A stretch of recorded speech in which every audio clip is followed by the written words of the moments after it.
The wagon wheels groaned against mountain stone as dawn crept across the valley. Eliza pressed her hands flat against her patched calico dress, watching her father's back stiffen with each jolt of the buckboard. 3 hours up this trail, and he hadn't looked at her once. "Almost there," he muttered, spitting tobacco juice over the side. Through morning mist, she saw him first, a figure carved from shadow and silence, standing beside a rough-hewn cabin. The mountain man. Her father had made the arrangement yesterday in town, trading her like surplus grain. The wagon stopped. Her father climbed down, approached the man with an outstretched hand that went unshaken. "She's strong enough, can work hard." The words fell between them like coins on wood. The mountain man's eyes moved to her, not appraising flesh, but observing something deeper. He nodded once. Her father was already turning the wagon around, eager to leave his burden behind. "Before we continue, please leave a like and let me know which city you're watching from. Now, let's get back to the story." The wagon's dust hadn't settled before Jeremiah turned toward the cabin. No words of welcome, no threats, just a simple gesture for her to follow. Eliza lifted her canvas sack, its weight familiar as breathing, and stepped across the threshold into strange territory. The cabin smelled of wood smoke and dried herbs. Bundles hung from every rafter, some she recognized. Most she didn't. A stone hearth dominated one wall. Its fire burned down to patient coals. The plank table bore knife marks from years of use. 2 mismatched chairs tucked beneath. Everything spoke of solitary function. Nothing wasted. Nothing decorative. "Root cellars through there." Jeremiah's voice was rough from disuse, pointing to a trapdoor near the corner. "Smokehouse out back. Creek runs year-round. 50 yards east." He moved to a shelf, pulling down a wooden box. Inside, a hand mill for coffee grinding. His large hands demonstrated the motion steady, circular, patient. Then he stepped back, leaving space for her to try. Not an order, an offering. Eliza ground the beans slowly, the unfamiliar motion gradually finding rhythm. The smell of Arbuckle's coffee filled the small space. Neither spoke while she worked. When finished, he showed her the proper amount for the pot, how to bank the coals just right. "Your corner." He indicated a space behind a hung blanket. Clean wool blankets folded on a straw tick, a wash basin with lye soap, even a small crate turned upright for belongings. More consideration than her father's house ever held. Supper was venison stew, silent but not hostile. He served her first, a small gesture that stopped her breath. Men didn't serve women in her experience. They took, demanded, expected.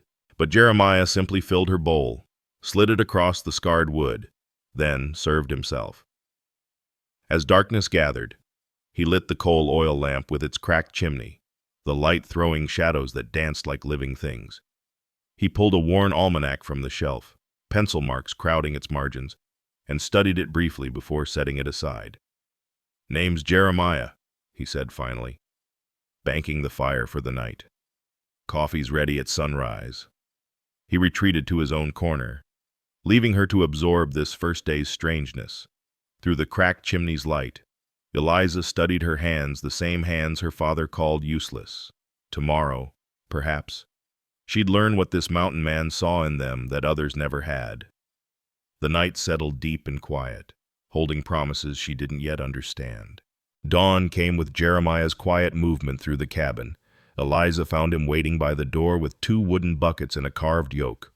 Without preamble, he led her up a narrow path through pine and aspen, their feet crushing needles that released sharp, clean scent into the morning air.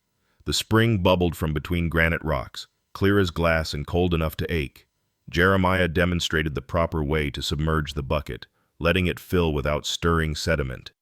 Then he positioned the yoke across her shoulders, adjusting it until the weight distributed evenly. "Back stays straight," he said, his hands briefly steadying the buckets. "Let your legs carry the load." The return journey took twice as long, but he never rushed her. When water sloshed over the rim, he showed her how to adjust her gait, shorter steps, steadier rhythm. By the time they reached the cabin, her shoulders burned, but the buckets remained mostly full. After breakfast, cornmeal mush with molasses, he led her to a clearing where the morning sun slanted through branches.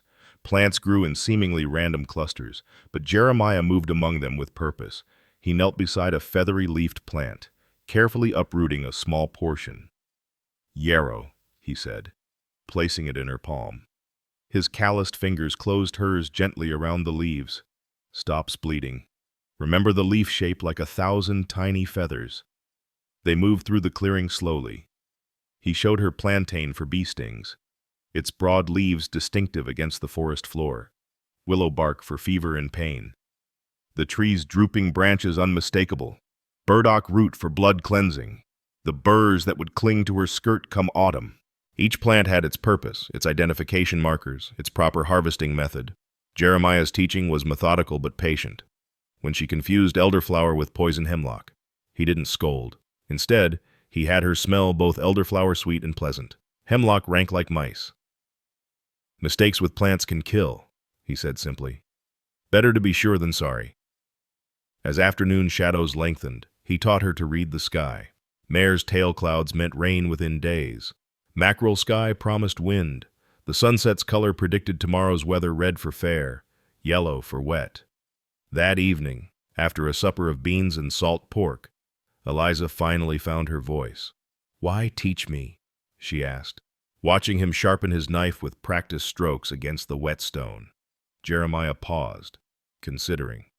"Mountains don't care if you're man or woman, big or small. They only care if you know how to survive them." He returned to his sharpening. Everyone should know how to survive. The lamp's cracked chimney cast fractured light across his weathered face. For the first time since her father's wagon disappeared, Eliza felt something besides shame or fear. Perhaps it was possibility strange and unfamiliar as the herbs drying overhead, but real as the ache in her shoulders from carrying water. She pulled the muslin bag he'd given her closer, fingering the yarrow she'd collected. Tomorrow he'd show her how to dry it properly, how to store it for winter use. Tomorrow she'd carry water again, easier this time. Tomorrow stretched ahead, filled not with dread, but with learning. Jeremiah rose, hanging his freshly sharpened knife on its peg. "Sun comes early, son," he said, moving toward his corner. "Best get your rest." "Yes." Eliza nodded. Understanding this was kindness in its own way. She prepared for bed behind her blanket partition, folding her patched calico carefully, washing her face with the last of the water she'd carried. The lye soap smelled sharp and clean. Nothing fancy, but honest in its purpose. Lying on the straw tick, she listened to the night sounds win through pine boughs, an owl's distant call, the cabin's log settling.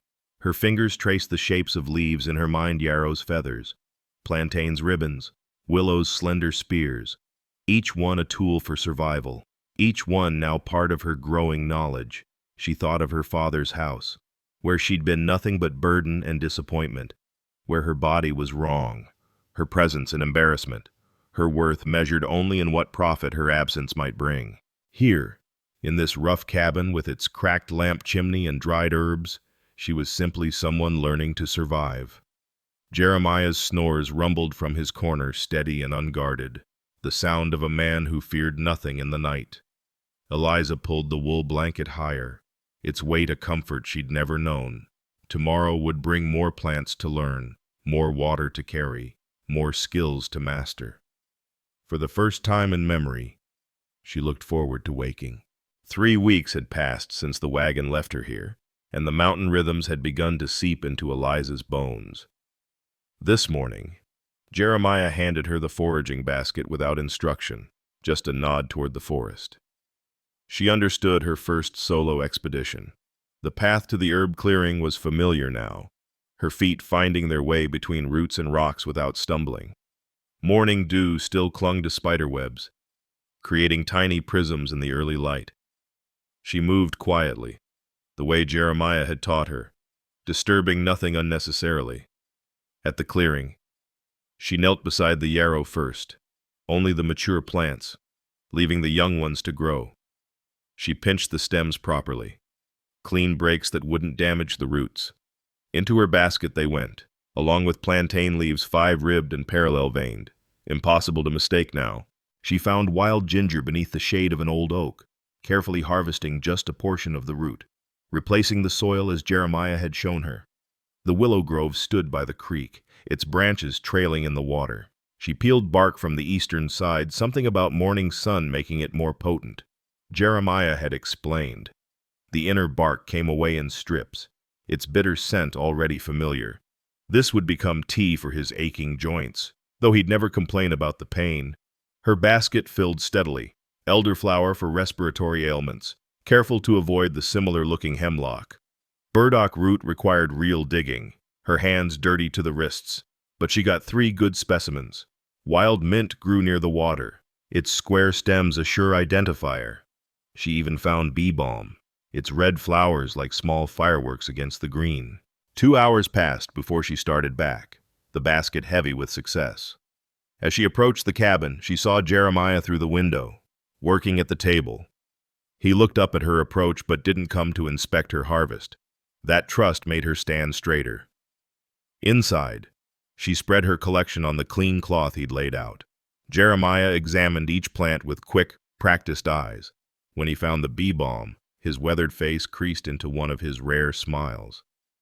"Haven't seen anyone notice those on their first lone forage," he said. "Good eye." They worked side by side preparing the herbs. She stripped leaves while he ground roots with the stone mortar and pestle. The afternoon sun slanted through the windows, warming the small space.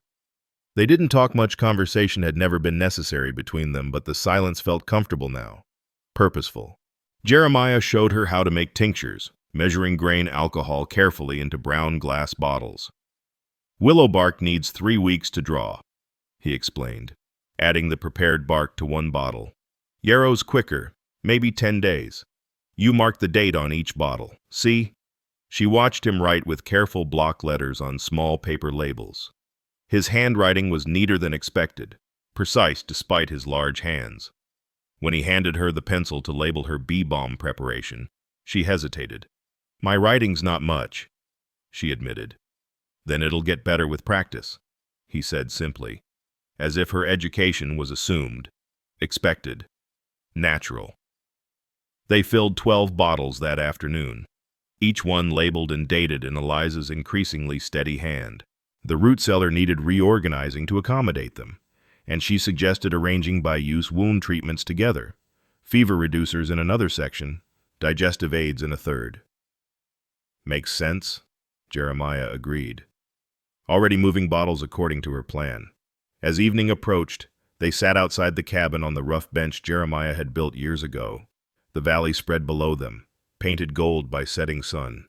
He'd made coffee strong and black, and they drank it from tin cups, watching shadows lengthen across the mountainside. "My mother knew plants," Eliza said suddenly, surprising herself. She hadn't spoken of her mother in years. "Before she died, she had a garden. Small, but she grew herbs. Father tore it up after." Jeremiah nodded slowly. "Knowledge passes down through women often as not. Men write it in books, but women keep it alive in gardens and kitchens. She tried to teach me, but I was young, 7 when she passed." "You remembered more than you knew," he said, gesturing toward the cabin where their afternoon's work waited. "Hands don't forget what hearts remember." A nighthawk called overhead, diving for insects in the dimming light. Eliza watched its acrobatic flight, thinking about memory and knowledge, about the things passed down in blood and bone rather than words. "Tomorrow we'll work on the preservation methods," Jeremiah said, rising from the bench. "Drying's an art. Too fast and you lose potency. Too slow and you get mold." "I'd like to learn," she said, and meant it. Each skill he shared made her more capable, less dependent, more herself than she'd ever been. That night, she organized her corner of the cabin with new purpose. Her few belongings took on different meaning here. The patched calico dress she'd worn arriving was now her foraging dress, practical for rough work. Her mother's handkerchief, hidden in her sack's bottom, she placed in the small crate beside her bed. One day, perhaps, She'd embroider it with the herbs she was learning: yarrow's feathers, plantain's ribbons, bee-balm's firework blooms. She could hear Jeremiah settling into his own nighttime routine, checking the banked fire, securing the door, winding the small clock that kept their days ordered. These sounds had become comfort, marking the edges of safety she'd never known existed. Before sleeping, she reviewed the day's lessons in her mind. The weight of bark needed for a week's worth of willow tea. The color that indicated elderflower was at perfect potency. The way bee balm leaves bruised between fingers released their medicinal oils. Each detail mattered, and she found herself hungry for more knowledge, more skills, more understanding of this world Jeremiah was opening to her. The owl that lived in the nearby pine began its nightly calls. She counted them 7 tonight, always different, never predictable. Like everything else on this mountain, it followed its own patterns, its own needs, its own wild wisdom. Tomorrow would bring the drying racks, the proper hanging methods, the timing that made the difference between medicine and useless leaves. Tomorrow she'd write more labels, her letters growing steadier. Tomorrow she'd carry water without the yoke, her body strong enough now to manage without help. Each tomorrow built on the last, creating something she hadn't dared imagine: a life where she was needed, useful, capable, where her thick body meant strength for hard work, where her careful nature meant reliable herb gathering, where her presence was asset, not burden. The mountain wind picked up, rustling through the pines like whispered promises. Eliza closed her eyes, letting its sound carry her toward sleep. In her dreams, she walked through endless herb meadows, naming each plant with confident certainty. Her basket never too heavy, her knowledge never complete, but always, always growing. The smokehouse roof had been threatening collapse since spring storms, and October's arrival made repairs urgent. Eliza watched Jeremiah examine the damaged cedar shakes, his expression calculating materials and effort needed. Without being asked, she began sorting the salvageable shakes from the ruined ones, creating neat piles that would make the work easier. "Need to get the new shakes up from the shed," Jeremiah said, testing the ladder's stability against the smokehouse wall. Eliza walked to the shed, eyeing the bundled shakes. They were tied with hemp rope, each bundle the length of her arm and nearly as thick. In her father's house, she would have called for help, assumed her inability. Here, she bent her knees the way Jeremiah had taught her for water buckets, gripped the bundle firmly, and lifted. The weight was substantial, but manageable. Her body, the same one her father had called useless bulk, carried the bundle steadily to the smokehouse. She set it down carefully, went back for another. By the third trip, Jeremiah had stopped watching and started working, trusting her to manage the task. They developed a rhythm, Eliza climbing the ladder with shakes and nails while Jeremiah positioned and hammered. Her legs, strengthened by weeks of mountain paths and water carrying, held steady on the rungs. When she handed him materials, he took them without comment, but she caught his slight nod of approval when she anticipated which tool he'd need next. "Storm coming in 3 days, maybe 4, he said, reading the high, wispy clouds. "Need this tight before then." They worked through the morning, the October sun warm enough to bring sweat despite the altitude's chill. When they broke for water, Eliza noticed how her hands, once soft and kept carefully clean, now bore calluses that matched the work. They didn't hurt anymore when she gripped rough wood or hemp rope. After lunch, cold venison, and yesterday's cornbread, Jeremiah led her into the forest for a different lesson. "Deer are moving to lower ground," he explained, pointing to tracks in the soft earth. "See here, does and yearlings passed maybe 2 hours ago." Eliza knelt beside the tracks, studying their shape and depth. The doe's prints were larger, more splayed. The yearlings' tracks showed less confidence, wavering from the direct path their mothers took. Jeremiah taught her to read the story where they'd paused to browse, where something had startled them into quicker movement. They followed the trail to a creek crossing, where the tracks multiplied and confused. "Water's their safety," Jeremiah explained. "Breaks their scent trail, gives them multiple exit routes." He showed her how to circle wide, find where the deer emerged on the opposite bank. As they tracked, He shared other signs: rubbed trees where bucks had scraped velvet from their antlers, beds pressed in tall grass where deer had slept, pellet size indicating age and health, knowledge that would help predict the herd's movements, plan hunting for winter meat. "You're not squeamish about the killing?" he asked, a genuine question rather than challenge. "Eating meat means something dies," Eliza replied. "Seems honest to know what that means. Help make it quick and clean." Most women I've known felt different. Most women weren't traded to a mountain man for winter supplies, she said, surprised by the bitter humor in her voice. Jeremiah actually chuckled, a rusty sound she'd rarely heard. "Fair point." They returned to finish the roof as afternoon light slanted low. Eliza split kindling while Jeremiah secured the final shakes. The axe had seemed impossibly heavy her first week here. Now she swung it with practiced rhythm, reading the wood's grain to find its natural splitting lines. The pile grew steadily, each piece properly sized for the stove's firebox. That evening, as she prepared their supper, beans with salt pork and wild onions, she'd found Jeremiah sat at the table working leather with an awl. She watched him from the corner of her eye, noting how his large hands managed delicate work with surprising precision. "Never asked about your past," she said, stirring the beans. It wasn't quite a question. "Never asked about yours beyond what you offered," he replied, not looking up from his work. "Seems fair." They ate in their usual comfortable silence, but something had shifted. After supper, while she cleaned dishes and he returned to his leather work, he spoke unprompted. "Had a wife once, Sarah. Fever took her 8 winters ago. Our son, too. Came up here after. Easier than watching neighbors pity. They're alive families." Eliza dried the last plate slowly, understanding now the practiced solitude. The cabin arranged for one. The careful distance he maintained even while teaching her. "I'm sorry," she said simply. "Past is done," he said, repeating his earlier words. "Present is what matters." She understood this was all he'd share. Maybe all he could share. She didn't push. Instead, she took out the small sewing kit from her sack, working on repairing a tear in her spare dress. They worked in companionable quiet, the lamp's cracked light dancing between them. Later, preparing for bed, Eliza caught her reflection in the small mirror Jeremiah kept by the wash basin.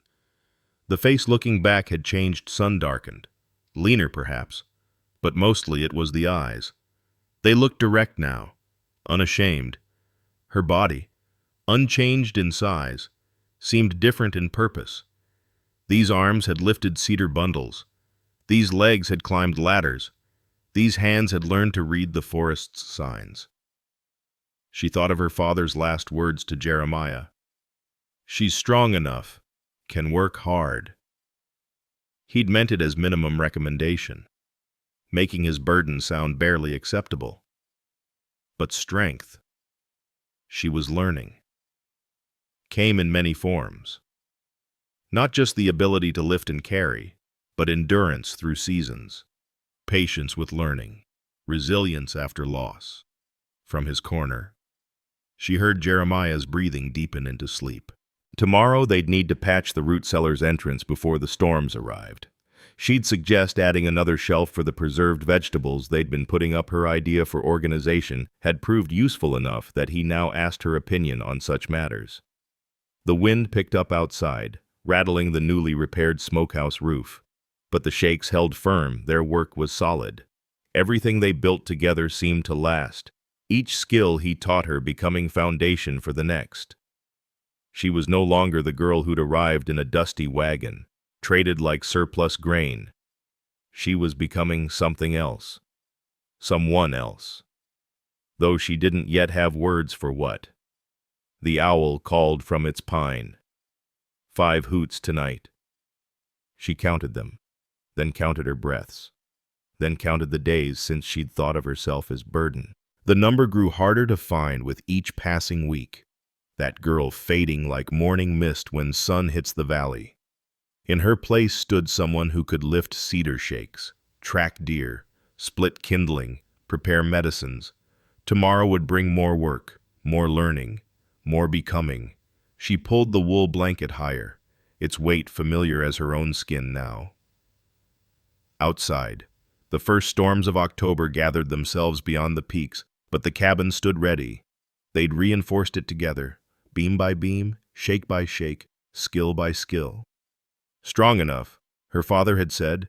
He'd never known how right he was, just not in the way he'd meant. The morning came wrong too quiet. No coffee smell, no sound of Jeremiah's early stirring. Eliza rose quickly, her feet finding the cold floor in darkness before dawn. His corner was still, the blankets pulled high. She approached carefully, already knowing something had shifted in the night's rhythm. His forehead burned under her palm. The fever was high, sudden, the kind that could take a person in these mountains if not properly tended. His breathing came shallow and quick, and when she tried to wake him, his eyes opened but didn't focus, lost in fever's haze. "Jeremiah," she said firmly, the way he'd taught her to speak when something needed doing. "I'm here. You'll be all right." He mumbled something unclear, already sliding back into fevered sleep. Eliza stood still for just a moment, the weight of responsibility settling on her shoulders like the water yoke, like the cedar bundles, like everything else she'd learned to carry. First, the fever needed breaking. Willow bark tea, strong as she could make it. She built up the fire quickly, hands steady despite her racing heart. While water heated, she gathered what she needed from their medicine stores, the willow bark tincture they'd made together, dried elderflower for respiratory ease, yarrow for the fever, each bottle labeled in her own increasingly confident hand. The tea steeped while she wrung cool cloths for his forehead. She'd watched him do this once for a trapper who'd come by with fever, memorizing without realizing she'd need the knowledge so soon. Every 20 minutes, she changed the cloth, each time checking his temperature with her wrist the way her mother once had for her. Getting him to drink proved challenging. He resisted in his delirium, muttering about Sarah, about the boy, about snow that wasn't falling. Eliza propped him up, patient as he'd been teaching her plants, coaxing small sips between his cracked lips. "Just like you taught me," she said, though he couldn't hear. "Willow for fever. Remember you said 3 times daily. Stronger if needed." The first day blurred into careful routine. Tea every 2 hours. Cool cloths, constantly refreshed. She managed the cabin's needs between tending him, keeping the fire steady, checking the stored food, securing everything before darkness fell. When she went for water, she ran both ways, the buckets barely sloshing despite her speed. The second night, his fever spiked higher. She remembered the mustard plaster he'd mentioned once, crushing mustard seed with flour and water, spreading it on flannel. The smell filled the cabin, sharp and medical. She laid it on his chest, watching for the skin to redden but not blister. 10 minutes, he'd said. She counted each one. Between treatments, she talked to him, told him about the deer tracks she'd seen from the window, how the does were moving lower like he'd predicted, described the herbs she'd organized in the root cellar, her system working perfectly, listed all the plants she could identify now, their uses, their seasons, their secrets he'd shared. "Bee balm for digestive troubles," she recited, grinding more willow bark. "Harvest the leaves just before flowering. You smiled when I found it. Remember said I had a good eye." His fever broke the third morning, sweat soaking through his blankets. Eliza had dozed in the chair beside him, jerking awake when his breathing changed deeper now, more regular. When she felt his forehead, it was cool for the first time. "Water," he croaked, his voice rough as bark. She helped him drink, small sips of clean creek water, then beef tea, made from the dried stores he'd put away, rich and salted to help his strength return. He managed half a cup before exhaustion took him back to sleep. But it was real sleep now, healing instead of fevered. For 3 more days, she managed everything. The daily water haul, keeping the fire constant, preparing simple foods he could manage, first just broth, then soft cornmeal mush, finally beans cooked until they nearly dissolved. She changed his sweat-soaked blankets, washing them in the creek and hanging them to dry in the October sun. She also maintained the medicines, preparing each dose precisely as he'd taught her. When the elderflower ran low, she ventured to the clearing alone, finding the last blooms of the season. The forest felt different without him, not threatening, but requiring all her attention, all the skills he'd embedded in her bones. The morning he sat up on his own, she was grinding coffee. He watched her work the hand mill, the motion automatic now, efficient. "How long?" he asked. 6 days since the fever started." He nodded slowly, taking in the ordered cabin, the medicines arranged on the table, the fresh wood stacked by the stove. "You managed it all." It wasn't a question. She poured the ground coffee into the pot, adding water with the same measured care he'd shown her that first morning. "You taught me well," she said simply. When she brought him coffee, black, strong, the way he preferred, he wrapped his hands around the tin cup like it anchored him to the world. They sat quietly while he drank, but it was different from their usual silence. Something had been proven, tested, confirmed. "The mustard plaster," he said eventually. "I only mentioned that once, in passing. You said it could help when fever wouldn't break. Sarah used to make them for your boy when he was small." He looked at her sharply. She worried she'd crossed a line mentioning his family, but his expression softened. "You listen well." "I had reason to." That afternoon, he insisted on walking to the porch, though she could see the effort it cost him. They sat on the rough bench, watching the valley spread below. The aspens had turned while he was sick, gold coins against the evergreens. Winter would come soon. "I should check the trap lines," he said. "I checked them yesterday. Reset 2 that had sprung empty." He turned to look at her, and she saw something new in his weathered face, not surprise, but recognition, like he was seeing her fully for the first time, not as the burden her father had traded, but as who she'd become. "The root cellar needs checking too," he continued. "Testing. Added more shelving while you were recovering. The preserved vegetables from last week are stored proper, dated and organized by type, the way we discussed. The smokehouse. Roof's holding perfect. That repair was solid work."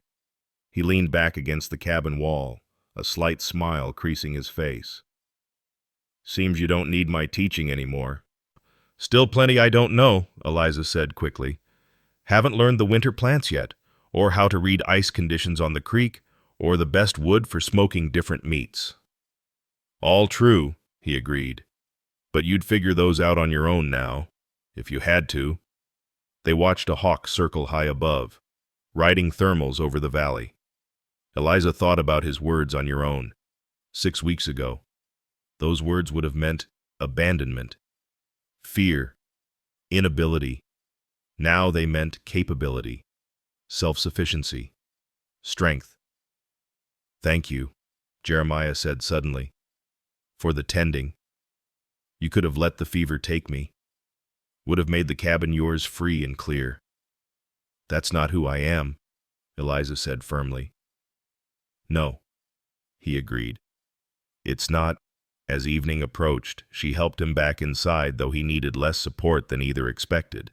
She prepared a heartier supper, venison stew with wild onions and the last of the summer carrots from the garden. He ate slowly but finished his portion, his appetite returning with his strength. That night, she heard him moving in his corner, restless but not fevered. Recovery had its own challenges. She understood the weakness after strength, the vulnerability after self-sufficiency. She'd felt it herself those first weeks, every small accomplishment followed by exhaustion. "Tea?"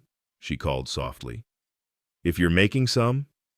She prepared chamomile with honey, something soothing rather than medicinal. They drank it by lamplight, the cracked chimney casting familiar shadows. Tomorrow he'd likely insist on resuming some chores, prideful about his quick recovery. She'd let him try, stay close in case he overestimated his strength. "You learned well," he said again, staring into his tea. This time she heard what he really meant, not just the medicines and the chores, but the deeper lesson: how to be relied upon, how to be strong when strength was needed, how to transform from burden to backbone. I had a good teacher, she replied. He nodded once, that familiar gesture that said everything necessary without words. Outside, the owl called 8 times tonight. She counted them, then realized she'd also been counting his breaths, making sure they stayed steady and deep. Some habits, once formed, never faded. The fire burned low, and she banked it for the night. Tomorrow would bring his gradual return to strength, their patterns slowly resuming but forever changed. She'd proven herself in the only way that mattered here, through action, through competence, through showing up when needed. Strong enough, her father had said, finally, completely. She knew it was true. The sound reached them before the sight wagon wheels grinding against stone. Horses laboring up the mountain trail. Eliza's hands stilled on the herbs she was bundling, her body recognizing that particular rhythm of approach. 2 months since her father had left her here, and now October's end brought him back like a bad debt collector. Jeremiah looked up from the leather he was working, reading her sudden tension. "You want to go inside?" "No," she said, surprising herself with the firmness. "I'll face him." They waited on the porch, watching the wagon navigate the final turn. Her father looked different, new bowler hat, brass buttons gleaming on a wool vest she'd never seen, prosperity written in every detail, bought with the price of her abandonment. He climbed down from the wagon with theatrical weariness, as if the journey had been a hardship rather than a choice. His eyes skimmed over her, taking in the changes: sun-darkened skin, calloused hands, the straight way she stood. Something flickered across his face, perhaps surprised that she looked healthy rather than broken. "Eliza," he said, tipping his new hat like she was an acquaintance rather than the daughter he'd traded. "You're looking sturdy." The word was meant to diminish, but it landed without impact. Yes, she was sturdy. Sturdy enough to haul water, repair roofs, tend fever, survive winter. Sturdy had become strength. "Father," she replied. Nothing more. He cleared his throat, pulling papers from his vest pocket with practiced importance. "I've come with an opportunity, a real chance for your future." Jeremiah shifted slightly beside her but said nothing. This was her conversation to handle. "Mr. Cornelius Walsh owns the copper mine 2 valleys over," her father continued, warming to his pitch. "He saw you in town that day, asked about you.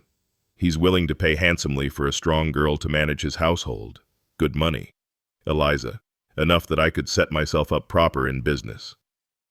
"His wife died last year," Eliza said quietly. "The whole mountain knows what kind of household he's looking to manage." Her father's face reddened. "Don't be crude. It's a respectable position. Better than—" He gestured at the cabin, the smokehouse, the life she'd built here.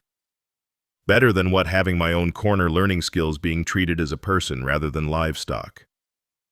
You're my daughter. You have obligations." "I had a father once," Eliza interrupted, her voice steady as when she'd talked Jeremiah through his fever. "He fed me when it didn't cost too much, housed me when I took up little space. Then he brought me up a mountain and traded me for winter supplies." Her father stepped forward, reaching for her arm with the same possessive grip he'd used her whole life. But Eliza moved back, smooth as water finding its course, out of his reach. "I'm not yours to trade anymore," she said. His face shifted through emotions: anger, calculation, a mean sort of determination. "The law says different. You're unmarried, under 21. You belong to me, same as that wagon or these horses. Actually," Jeremiah spoke for the first time, his voice mild but firm, "she's free to choose." Her father spun toward him. "You don't have papers on her. I never signed anything giving up my rights. Don't need papers to recognize a person's choice." Jeremiah's hand rested on his knife handle, not threatening, just present. "She says she's staying, she stays. She says she's going, she goes. Simple as that. I could bring the sheriff up here." "You could," Jeremiah agreed. "Sheriff Mills, good man. His wife's been poorly with lung troubles. Eliza here made her a tincture last week that's helping considerable. Doubt he'd look kindly on someone trying to force her away. Her father's jaw worked, processing this unexpected complication. He turned back to Eliza, trying a different approach. Your mother would want better for you than this rough living. The words were meant to wound, to manipulate through guilt. But Eliza thought of her mother's herb garden, torn up the day after the funeral, her mother's books, sold for drinking money, her mother's memory, invoked only when useful. My mother would want me to be where I'm valued, Eliza said. Where I'm taught instead of tolerated. Where my strength is asset, not embarrassment. I'm offering you a chance at real money. You're offering yourself a chance at real money, she corrected. Same as always, but I'm not your chance anymore. Her father's face darkened, the mask of paternal concern slipping entirely. You're making a mistake, girl. When winter comes hard, when this old man can't provide, you'll wish you'd taken Walsh's offer. Eliza looked at the root cellar door, reinforced and weatherproofed. The smokehouse with its repaired roof, full of preserved meat. The woodpile, split and stacked high. The medicines she'd prepared, labeled in her own hand. We're ready for winter, she said simply. Her father stood there, papers still clutched in his hand, looking smaller somehow despite his new prosperity. The transaction he'd planned wasn't proceeding, and without power over her, he seemed diminished. You're really choosing this? He gestured again at the cabin, his voice carrying disbelief. This hermit's life on a mountain. I'm choosing to stay where I learned to read deer sign and identify healing plants. Where I carried water until my shoulders could bear any load. Where I was taught rather than scorned. She paused, then added quietly, where someone saw me as worth teaching. Something shifted in her father's expression, not understanding, but recognition of defeat. He folded the papers slowly, returning them to his pocket. Don't come crying to me when this goes wrong, he said, already turning toward his wagon. I won't, Eliza assured him. Then, moved by something she didn't fully understand, perhaps pity, perhaps final charity, she went inside and returned with a small cloth bundle. For your cough, she said, handing it to him. Horehound and mullein. Steep it 10 minutes. Drink twice daily. He stared at the bundle, then at her. For just a moment, she saw confusion in his eyes, his discarded daughter offering medicine to the man who'd traded her away. Then his pride reasserted itself. He took the bundle roughly, shoving it in his pocket. Don't expect me back, he said, climbing onto the wagon seat. I don't, she replied. They watched him go, the wagon lurching back down the trail, dust rising and settling, the mountain reclaiming its quiet. When even the sound of wheels faded, Jeremiah spoke. That took courage. You gave me the words. She's free to choose. I gave you words. You gave them meaning. They returned to their tasks. But the afternoon felt different, lighter somehow, as if a debt had been paid, a chain broken. Eliza bundled herbs with renewed focus, each knot tied with certainty. This was her work, her choice, her place. That evening, Jeremiah pulled out a piece of paper, good paper, not scraps, in his best pen. What are you writing? She asked. Statement of fact, he said, his careful letters filling the page. That Eliza Thompson is a free woman, residing of her own choice on this mountain, apprenticed in the healing arts and mountain living. That no claims of ownership or obligation are recognized.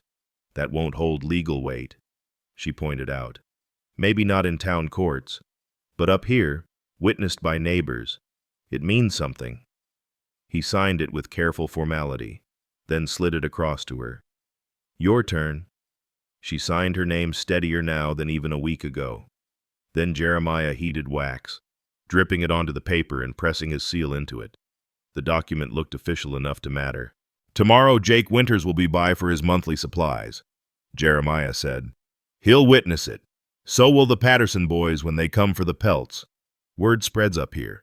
Soon everyone will know you're here by choice, under no one's claim but your own.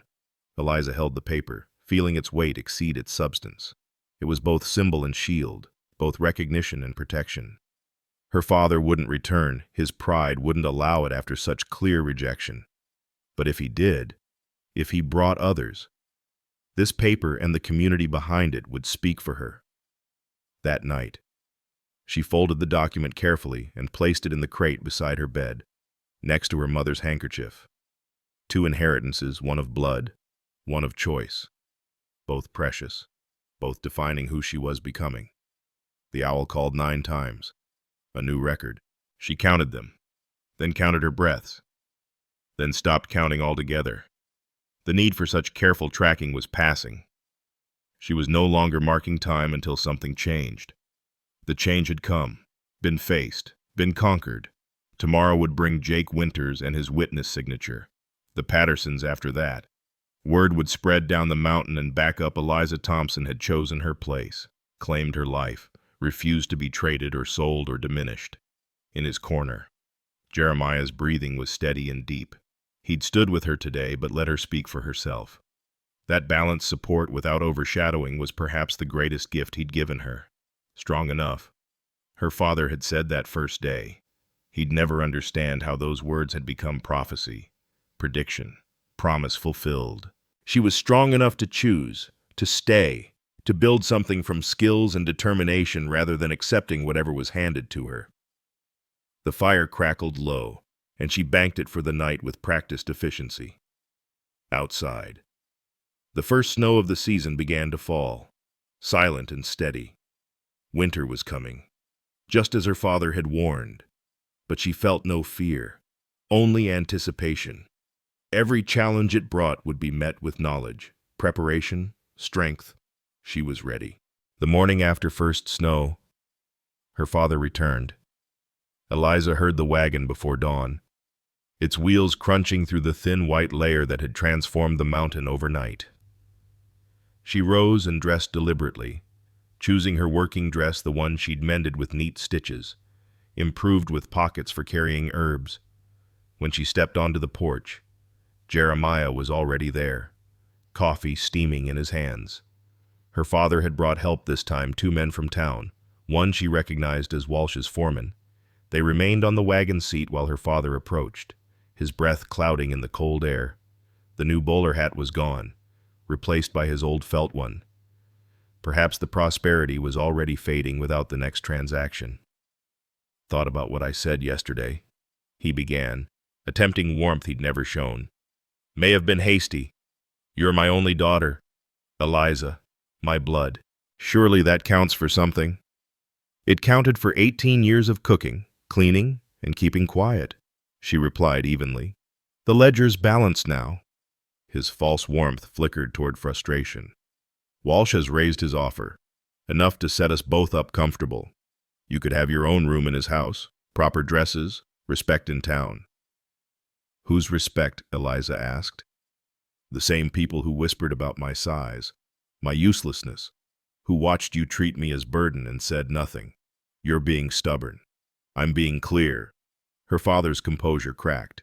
"You owe me for 18 years of roof and food. Every daughter has obligations to her father. It's natural law, biblical law." "Then let's speak of obligations," Eliza said, stepping forward. "Where was obligation when Mother died and you sold her books before she was cold? When you tore up her herb garden because it reminded you of her, when you fed me scraps and told me to be grateful?" "I did what I could. You did what was easy.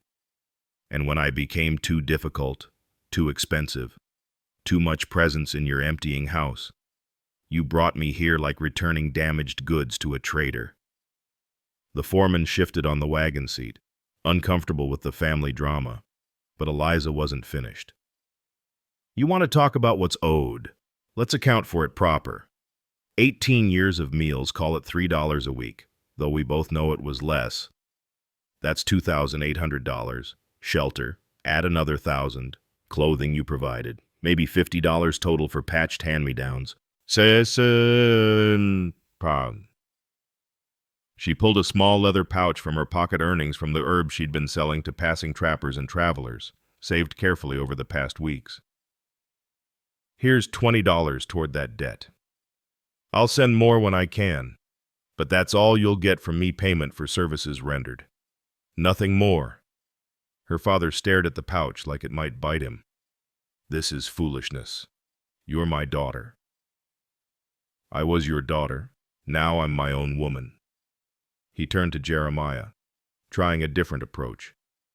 You've filled her head with wild notions. A young woman can't just declare herself free of family. She just did, Jeremiah said mildly. The law's down in town. Up here, we recognize different authorities. Jake Winters witnessed her statement of independence yesterday. The Patterson boys will sign today. That carries weight on this mountain. Her father's face darkened. You think you're clever, both of you. But winter's long up here. When supplies run short, when the paths close, you'll see different. Eliza thought of the root cellar, full of preserved vegetables and medicines, the smokehouse, hung with enough meat for months, the knowledge in her head and hands that would keep them fed and healthy through the deepest snow. We'll manage, she said simply. Her father tried one last manipulation, his voice dropping to intimate conspiracy. Your mother would be ashamed, seeing her daughter choose this rough life, this improper arrangement. The words might have worked once, when Eliza still confused his voice with authority. But she'd spent weeks remembering her mother truly not the saint or shame he invoked when convenient, but the real woman who'd grown herbs and read books and tried to teach her daughter strength before fever took her. My mother knew about choosing, Eliza said quietly. She chose you, despite her family's wishes, chose to follow you west, leave everything familiar behind. She'd understand choosing for myself now. This is your last chance, her father warned, already backing toward the wagon. Take Walsh's offer now, or never come begging to me again. I won't, she assured him. But he wasn't finished. His pride demanded more dramatic exit, more authority asserted. You're making yourself unmarriageable, girl. No decent man will want a woman who's lived alone with a hermit, done man's work, forgotten her place. Good, Eliza said clearly. I don't want a man who needs me small to feel large himself. The foreman coughed, hiding what might have been a laugh. Her father's face flushed dark red. When he's done with you, her father jabbed a finger toward Jeremiah. When he's had his use of you and casts you out, remember who warned you.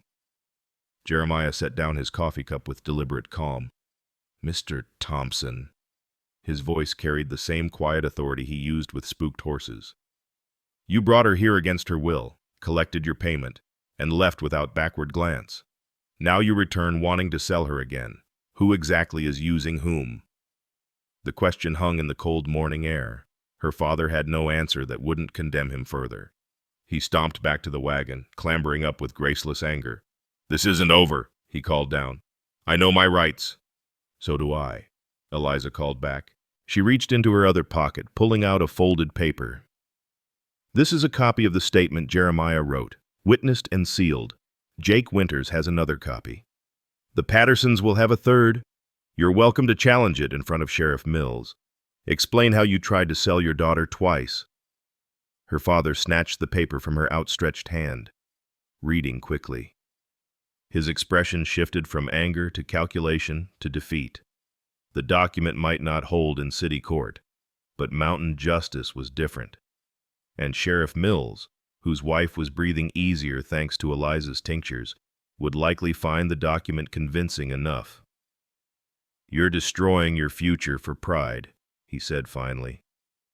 I'm building my future on skills, she corrected. The ones Jeremiah taught me, the ones Mother tried to teach before you stopped her, the ones that matter up here where surviving means more than social graces. Her father crumpled the paper, letting it fall into the snow. But the gesture was empty. Copies existed. Witnesses would speak. His authority had been paper-thin, and now even that was gone. Drive on, he told the foreman, who seemed relieved to comply. The wagon lurched into motion, but before it rounded the first bend, Eliza called out one last time. "Father." He turned, perhaps hoping for capitulation.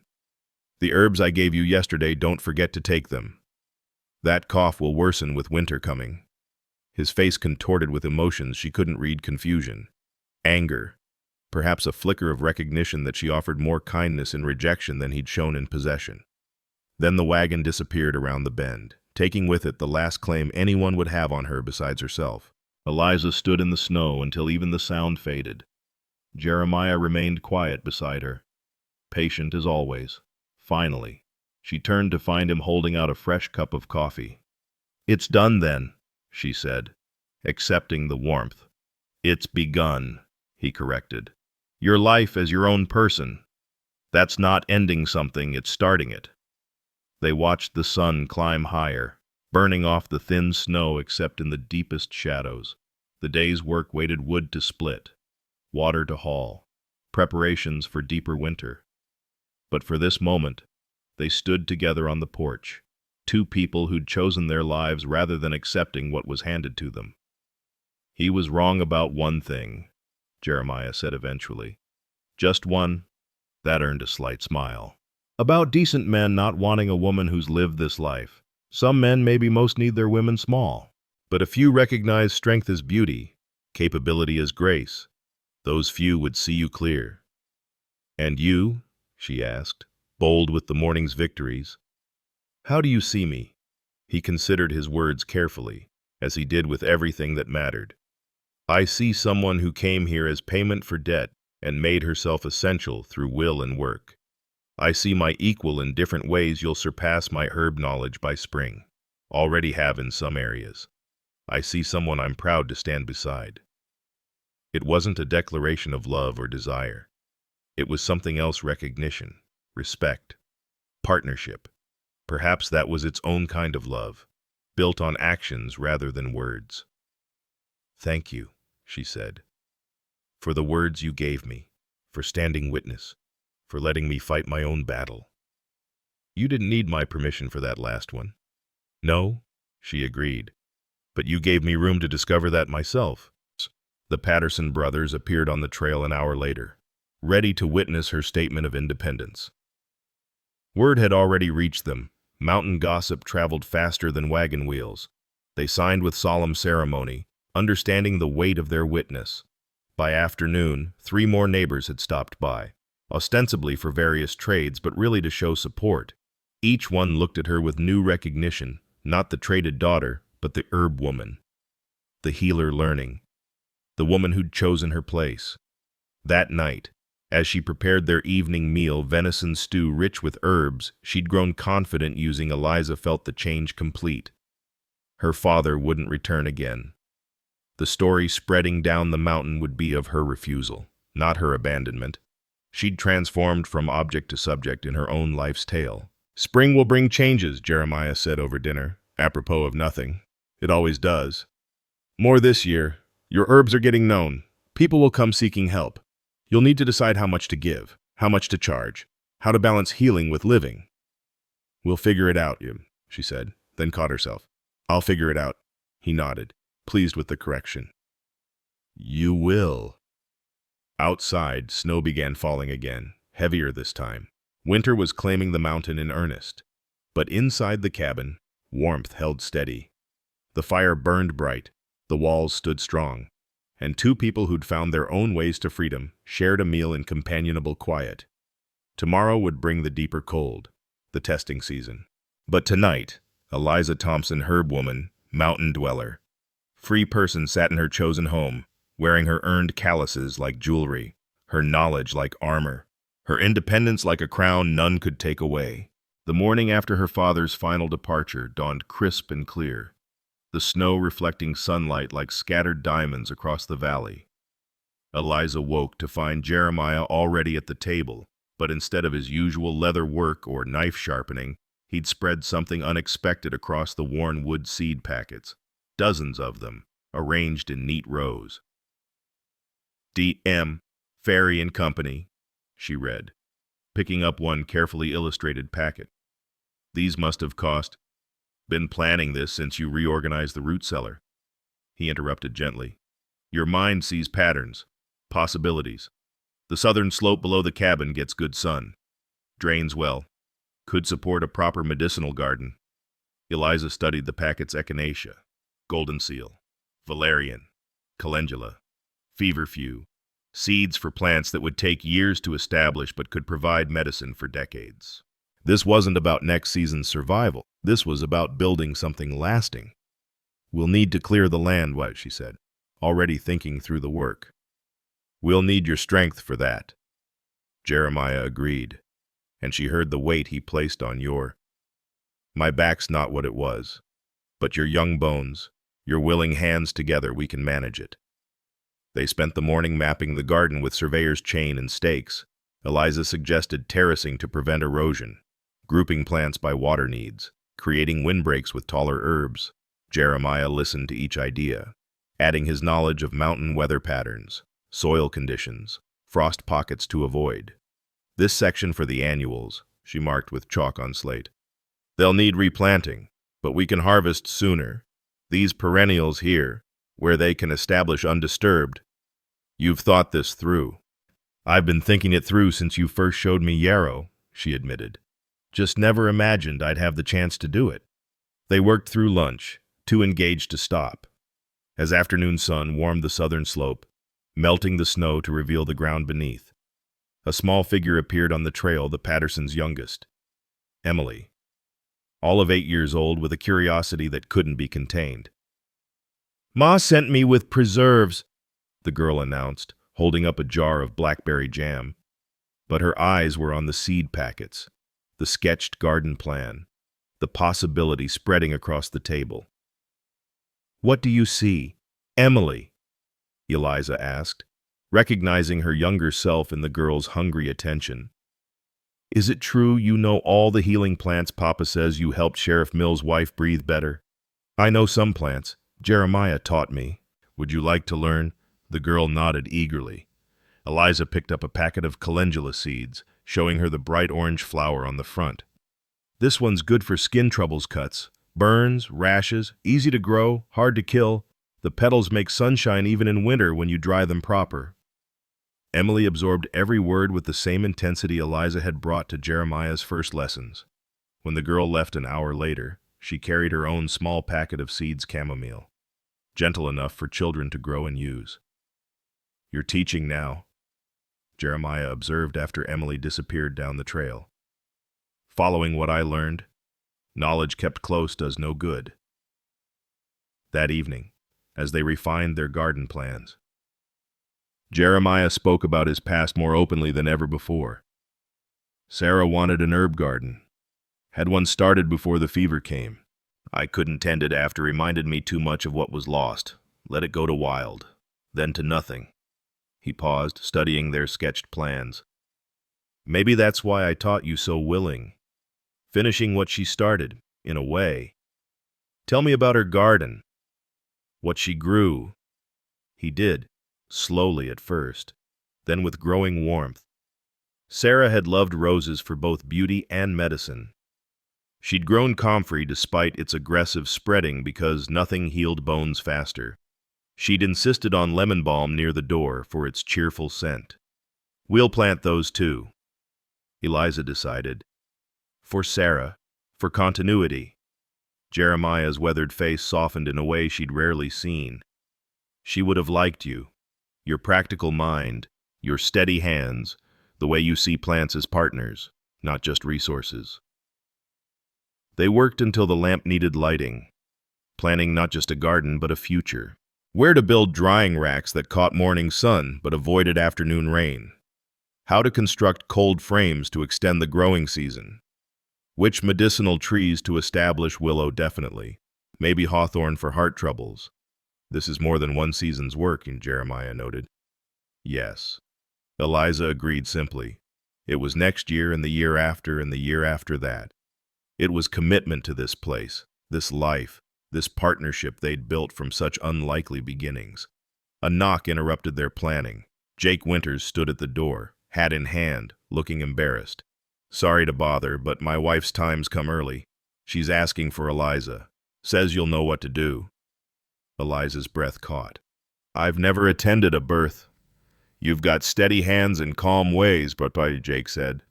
That's what she needs now. Jeremiah was already pulling her medicine basket from its shelf. Take the blue cohosh and the shepherd's purse. Remember what we discussed about bleeding. Trust what you know. The ride to the Winters cabin passed in a blur. Eliza found Martha Winters laboring hard but struggling, the baby positioned wrong. Everything Jeremiah had taught her about staying calm, observing clearly, acting decisively came together. She helped Martha into different positions, massaged her back with firm pressure, prepared teas to ease the pain and strengthen contractions. 3 hours later, she caught Jake Jr. as he entered the world, clearing his mouth, helping him find his first breath. The weight of new life in her hands overwhelmed her, this trust, this capability, this purpose she'd never imagined claiming. You've done this before? Martha gasped, exhausted but glowing as she held her son. Never. But I had a good teacher. When she returned near dawn, Jeremiah was waiting on the porch despite the cold. Mother and baby, both well, strong. He nodded, satisfied. You're not just learning anymore. You're practicing. There's a difference. They went inside where he'd kept coffee hot. As she warmed her hands on the cup, he pushed a leather portfolio across the table. What's this? Papers making you official partner in this homestead. Equal claim to the land, the cabin, everything we've built. Witnessed and legal. Eliza stared at the documents. Why now? Because you've earned it. Because the garden we're planning needs both of us to thrive. Because, he paused, choosing words carefully. Because I'm 20 years older than you, likely I'll go first. Want to know you're protected, established, recognized? You're not going anywhere, she said firmly. Not planning to, but plans aren't promises. This is... She signed where he indicated, her hand steady. The papers made legal what had become true: she belonged here. Not through trade or transaction, but through choice and contribution.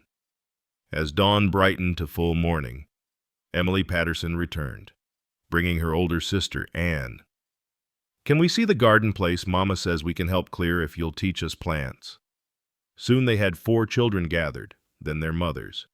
Curious about the herb woman who'd delivered Jake Jr., successful-like.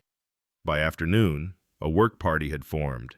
Men helped clear brush while women shared their grandmother's remedies. Comparing knowledge, Eliza found herself at the center, teaching what she knew, learning what she didn't. Never seen you so social, she teased Jeremiah quietly. Never had reason before. You've changed things. Not just for you, for the mountain. People need what you're building. As the sun set on the cleared land, their future garden visible now in imagination, the neighbors departed with promises to return for the spring planting. Several women had asked about learning herbs proper-like. 2 men had offered to trade labor for medicines their families needed. That evening, Eliza and Jeremiah stood surveying their kingdom, the cabin solid and warm, the root cellar full, the smokehouse ready for winter, and now this new ground waiting for spring. The seed packets were safely stored, the plans carefully drawn, the future mapped in chalk and hope. My father was wrong, Eliza said suddenly, about many things. Which specifically? He said I was choosing a hermit's life on a mountain. But look, she gestured at the disturbed earth where neighbors had worked, the paths worn by visiting feet, the connections building like root systems underground. This isn't isolation. It's community. It's purpose. It's home, Jeremiah said simply. That night, she updated her journal, another skill he'd encouraged, documenting remedies and results. But tonight, she wrote about more than herbs. I came here as payment for debt, property exchanged between men. I stayed because I discovered strength I didn't know existed. But now I remain by choice, as teacher and student both, as partner and practitioner, as myself complete. The garden we'll plant isn't just medicine. It's proof that trade can become gift, that burden can become blessing, that a woman given away can choose to stay and, in choosing, become free. Outside, the owl called 10 times. a number that felt like celebration. Snow began falling again, but gentle now, blessing the cleared earth, promising moisture for seeds that would find darkness first, then light, then bloom. Jeremiah was already planning the cold frames, sketching by lamplight. Eliza ground herbs for tomorrow's tinctures, orders from 3 families waiting. They worked in companionable silence, but it was full silence, plans and dreams and understanding flowing between them without need for words. Come spring, the seeds would go into the ground. By summer, the first shoots would reach toward sun. By next winter, they'd have remedies they'd grown themselves, knowledge they'd cultivated together, a garden that would outlive them both. But tonight, in the lamplit warmth of the cabin she'd once entered as property, Eliza Thompson, herbwoman, healer, teacher, partner, free soul, felt the deep satisfaction of a life chosen rather than assigned. Her father had been right about one thing: she was strong enough to lift and carry, to learn and teach, to refuse and choose, to transform transaction into triumph. The mountain had received her as burden. It would remember her as blessing. And that transformation from the girl handed over to the woman standing firm was the greatest medicine she'd ever learned to make. You know, I've been thinking about Eliza's story long after telling it, about how her father saw her as burden to trade, while Jeremiah saw her as person to teach. The difference wasn't in Eliza; she was the same strong girl both times. The difference was in the seeing. Family, I've learned, isn't always blood. Sometimes it's the patient stranger who teaches you to identify yarrow by touch. Sometimes it's the neighbors who witness your independence. The children who come to learn. The community that forms around shared knowledge and mutual need. Eliza's father gave her life but grudged every meal. Jeremiah gave her skills, and with them, dignity. And gratitude. Real gratitude isn't about being thankful for scraps from someone who should feast you. It's about recognizing the gifts that come disguised as work, as learning, as challenge. Eliza became grateful not for being traded to Jeremiah, but for discovering her own strength through his teaching. She was grateful for calloused hands that could deliver babies, for knowledge that could ease suffering, for the choice to stay rather than the requirement to endure. The mountain taught me this. We become family through patience, not possession. We earn gratitude through giving, not taking.